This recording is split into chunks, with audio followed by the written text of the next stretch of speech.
Hello everyone, आज है 30 अक्टूबर और आज इस वीडियो में हम बात करेंगे आईडीबीआई बैंक के बारे में। 44 रुपीज का ये शेयर है आईडीबीआई बैंक। और देखो, बैंक जो है वो बिकने वाला है। बिकने मतलब कि अभी तक ये सरकारी बैंक हुआ करता था, इवन कह सकते हो कि एलआईसी के अंडर में था ये।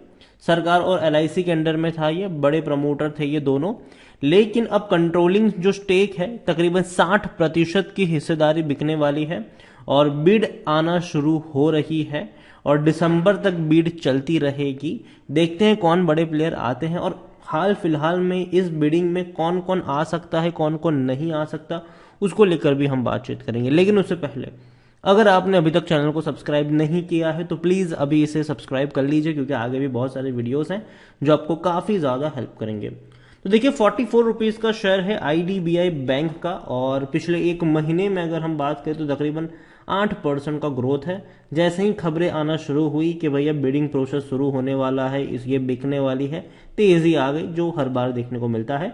लेकिन उसके बाद होता क्या है कि जब तक खबरें आती है एक दिन, तब तक दौड़ जाता है, उसके बाद वापस से करेक्शन वाला मूड इसका देखने को मिल ही जाता है। एक साल का भी अगर आप ग्राफ देखोगे तो 15% की गिरावट है, टूट कर बिखर गया था। 30 रुपए का था, तेजी आई।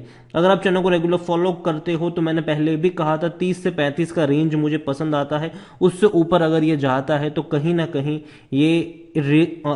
अगर हम रिस्क टू रिवॉर्ड की बात करें तो वो ज्यादा यहां पर बढ़ जाता है। लेकिन अब यहां पर पूरा का पूरा जो गेम है वो होने वाला है कि कौन खरीदेगा। अब उसके ऊपर सब कुछ डिपेंड करेगा। अब कोई फंडामेंटल एनालिसिस काम नहीं आने वाले हैं, अब सिर्फ न्यूज पे चलेगा कि कौन खरीदेगा। अगर कोई बड़ा प्लेयर आएगा तो डेफिनेटली कह सकते हो कि ये तेजी दिखाएगा। अगर जो बिड है वो नहीं आई तो वापस से ये नीचे की तरफ करेक्शन दिखाकर 35 के नीचे जाने की भी कोशिश करेगा। तो सब कुछ अब डिपेंड करता है कि कौन खरीदेगा। लेकिन देखो, बैंकिंग में ना आरबीआई के भी कुछ रूल्स है कि कौन खरीद सकता है, कौन नहीं खरीद सकता। यहां पर अगर हम बात करने चाहे तो यहां पर पहली चीज तो ये कि आपको समझना होगा कि कितनी परसेंट हिस्सेदारी है यहां पर। Earlier in October, government kicked off privatization process of IDBI Bank and offered private as well as foreign bank as 60.72% stake in the lender together with the management control। अब यहां पर क्या है ओनरशिप को लेकर, तो देखो आरबीआई का भी रूल है ओनरशिप को लेकर, ठीक है, कि large corporate houses as well as individual will not be eligible to bid on their own as a custodian. तो यहां पर जो बीच में खबरें चल रही थी कि भैया अदानी अदानी अदानी, तो भैया आरबीआई का ये रूल है कि कोई बड़ा कॉरपोरेट हाउस इसको नहीं खरीद सकता, एज वेल एज कोई इंडिविजुअल भी इसको नहीं खरीद सकता। तो ये चीजें आपको समझनी होगी यहां पर।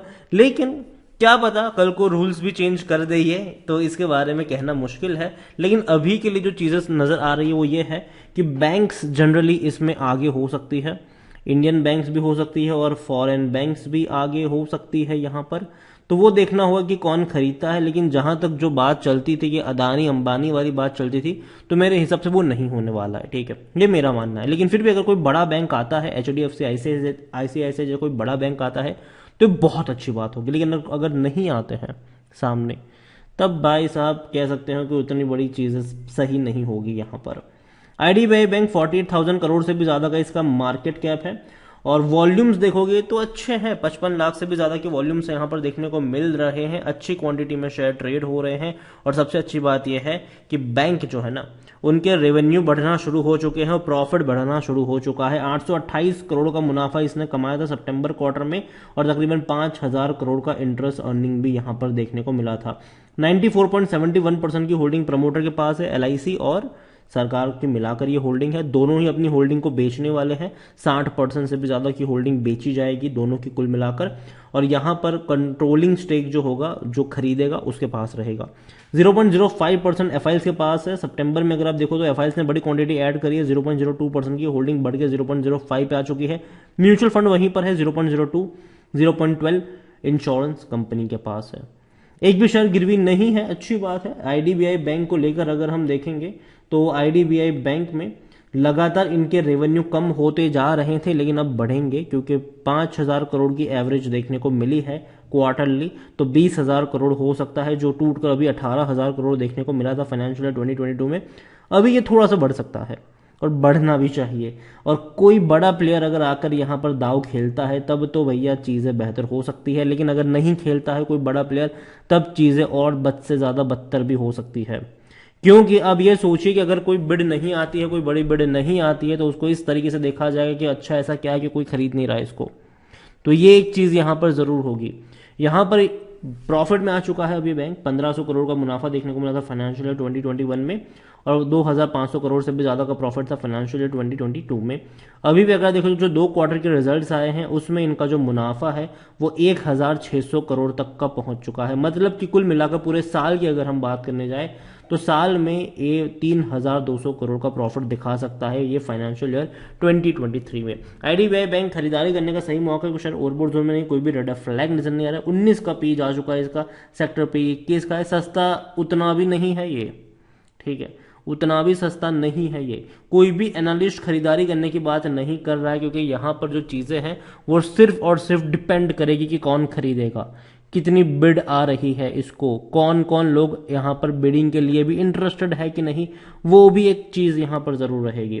तो अभी देखो फंडामेंटल कुछ भी नहीं चलने वाला है यहाँ पर, अब सिर्फ चलेगा न्यूज़ कि अगर आपने खेला, आप यहाँ पर सिर्फ जुआ खेल रहे हो कि कौन खरीदेगा यहाँ पर, क्योंकि हमें नहीं पता, किसी को नहीं पता, ठीक है। इनसाइडर, रिटेल इन्वेस्टर कभी इनसाइडर नहीं होते हैं, उनको हमेशा चीज़ें बहुत लेट पता चलती है, उससे पहले बड़े बड़े प्लेयर को शायद पता चल भी जाता है कुछ दिनों पहले। तो यहाँ पर रिटेल इन्वेस्टर के पास अगर देखें तो होल्डिंग के नाम पर 2.17% की होल्डिंग देखने को मिल रही है, 2.89% अदर पार्टीज के पास है। आईडीबीआई बैंक मेरे हिसाब से जो भी चीज़ें होगी वो दिसंबर तक पता चल जाएगी, हालांकि दिसंबर तक बिडिंग मंगवाई गई है, तो दिसंबर तक पता चल जाएगी कि क्या होगा इसका, कौन खरीदेगा यहाँ पर। लेकिन जैसे कि आरबीआई का रूल है कि कोई बड़ा कॉरपोरेट हाउस नहीं खरीद सकता, कोई इंडिविजुअल यहाँ पर नहीं खरीद सकता, तो उस चीज़ के बारे में भी आप ध्यान रखें। ये मत सुनिए कि अदानी अंबानी यहाँ पर खरीदारी करेंगे, ये करेंगे, वो करेंगे। मेरे हिसाब से उसके जो चांसेस है वो बहुत ही मिनिमम है, बहुत ही मिनिमम है, अनलेस एंड अनटिल आरबीआई की गाइडलाइन में कोई चेंजेस किया जाए। तो मिनिमम चांसेस है अदानी अंबानी के एंटर करने के यहाँ पर। मैक्सिमम जो चांसेस यहाँ पर नजर आ रहे हैं वो बैंक्स के नजर आ रहे हैं, इंडियन बैंक हो सकते हैं या फिर वो हो सकता है फॉरेन बैंक्स। देखते हैं क्या होता है आने वाले दौर में, लेकिन अभी के लिए खरीदारी करी है तो बने रहिए, लेकिन थोड़े से करेक्शन का मुझे लगता है कि इंतजार करना चाहिए। फ्रेश बाइंग के 40 रुपए के नीचे अगर जाता है तो ही ऐड करने के मौके बनेंगे, लेकिन साथ में ये भी कह दूं कि सब कुछ न्यूज़ पर डिपेंड करता है, कोई फंडामेंटल्स काम नहीं आने वाला है। अगर आपको लगता है कि कोई बड़ा प्लेयर आकर यहाँ पर खरीदारी करेगा तो आप खरीदारी कर सकते हो, अगर आपको लगता है कि नहीं करेगा कोई बड़ा प्लेयर यहाँ पर आकर तो भैया दूर ही रहो इससे। वीडियो को यहीं पे एंड करूंगा, पसंद आया हो तो लाइक करो, शेयर करो, चैनल पर अगर पहली बार है तो प्लीज सब्सक्राइब करें, और आईडीबीआई बैंक के बारे में आप क्या सोचते हैं वो भी आप मुझे कमेंट में लिखकर बता सकते हैं। Thank you.